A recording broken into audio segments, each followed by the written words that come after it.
जय गुरु जी, शुक्राना गुरु जी, अनंतम अनंतम शुक्राना गुरु जी। गुरु जी के चरणों में कोटि कोटि प्रणाम। संगत जी, गुरु जी की कृपा से इस चैनल के माध्यम से आपको नए और पुराने सत्संग सुनाए जाएंगे। गुरु जी की ब्लेसिंग्स लेने के लिए और सत्संग सुनने के लिए आप इस चैनल को सब्सक्राइब करें। और अगर आप भी अपना सत्संग संगत जी के साथ शेयर करना चाहते हैं तो दिए गए व्हाट्सएप नंबर पर आप अपना सत्संग रिकॉर्ड करके लिखकर या फिर वीडियो बनाकर शेयर कर सकते हैं। हम आपका सत्संग संगत में शेयर करेंगे। संगत जी, आज का ये सत्संग हमारे साथ कंचन आंटी जी ने शेयर किया है, तो चलिए फिर सुनते हैं सत्संग। जय गुरु जी, शुक्राना गुरु जी।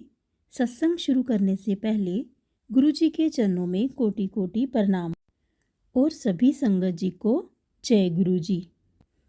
संगत जी, ये बहुत ही प्यारा सत्संग है, इसलिए सत्संग को पूरा सुने और आखिर तक बने रहें, क्योंकि गुरु जी भी कहते थे कि सत्संग सुनने वाले का भी और सत्संग शेयर करने वाले का भी, दोनों का ही कल्याण होता है।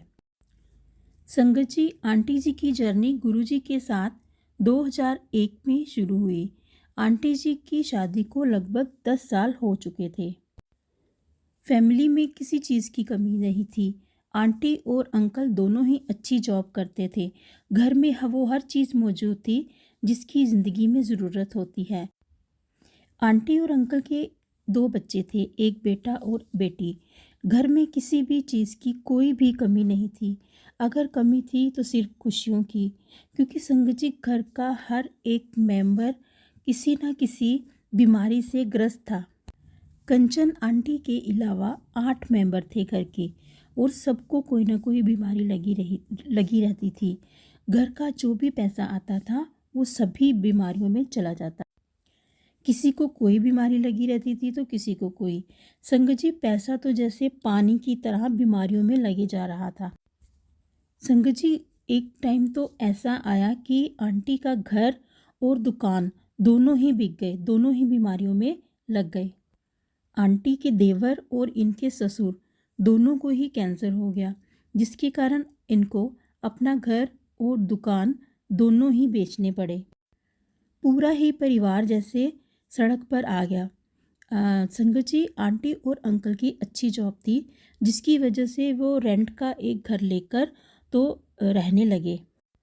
आंटी ने जगह जगह जाकर माथे टेके, लेकिन कहीं से भी कोई भी फ़ायदा नहीं हो रहा था। एक दिन आंटी जी को किसी ने गुरु जी के बारे में बताया। जहाँ पे वो आंटी जी टीचर हैं, वहाँ पे उन्हें किसी ने बताया कि गुरु जी सबके दुख हर लेते हैं। आंटी जी ने सोचा कि एक बार वहाँ पर भी जाकर देख लेते हैं। हमने कितनी ही जगह पर जाकर माथे टेके हैं, लेकिन कुछ भी फ़ायदा नहीं हुआ। आंटी जी अपने दोनों बच्चों को लेकर गुरुजी के पास गए, लेकिन वहाँ पर अभी गुरुजी अपने सिंहासन पर नहीं आए थे।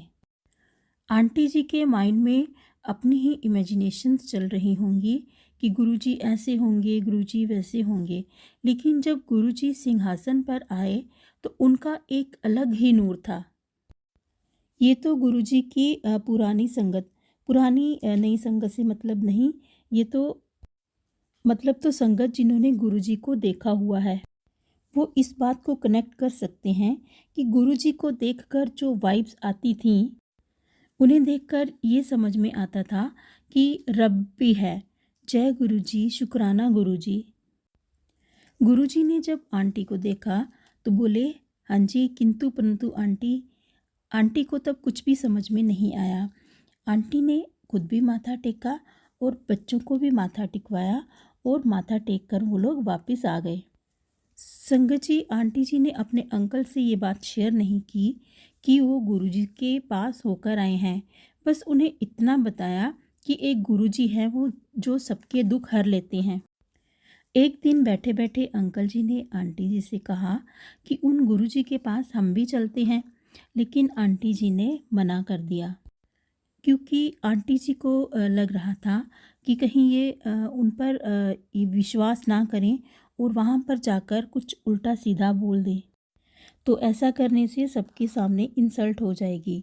तो आंटी जी ने अंकल जी को वहाँ जाने से मना कर दिया। अंकल जी एक दिन अकेले ही गुरुजी के पास गए। संगत जी, गुरुजी को कुछ भी बताना नहीं पड़ता, वो सब कुछ जानते हैं, किसे बुलाना है और किसे कब कैसे ब्लेस करना है। जय गुरुजी, शुक्राना गुरुजी, अनंतम अनंतम शुक्राना गुरुजी। संगत जी, जब अंकल जी वहाँ पहुँचे तो गुरुजी ने उनको बोला, आंटी नहीं आई तेरे साथ? तो संगत जी, अंकल जी को पता नहीं चला कि गुरुजी आंटी किसको बोल रहे हैं। अंकल जी सोचने लगे तो गुरुजी बोले, कमलिया तेरे घर वाले दी गल कर रहा मैं। और अंकल जी ने नाम में सिर हिला दिया। तो गुरुजी बोले, हाँ हाँ वो किंतु परंतु वाली है। तो संगत जी, ये बात अंकल जी को भी समझ में नहीं आई। संगत जी, जब अंकल जी वापस आने लगे तो उन्होंने गुरुजी को बोला कि गुरुजी मैं आपकी फ़ोटो खींच लूँ। तो गुरुजी ने बोला, नहीं, पहले मैं तेनू एडमिशन देंगा तो फिर मैं तेनू आप अपनी फ़ोटो देंगा। उसके बाद फिर अंकल जी घर आ गए। संगत जी, अंकल जी ने घर आकर आंटी जी को सारी बात बताई और उन्होंने कहा कि उन्होंने आपको भी वहाँ पे बुलाया है। और अंकल जी ने उनको वो किंतु परंतु वाली बात भी बताई। तो जब आंटी जी को अंकल ने ये वाली बात बताई तो आंटी को भी याद आ गया कि हाँ, गुरुजी ने उनसे भी ये कहा था। फिर एक दिन आंटी अंकल अपने दोनों बच्चों को लेकर गुरुजी के पास गए। तो गुरुजी ने बोला कि ज़्यादा टेंशन ना लिया कर, खुश रहा कर।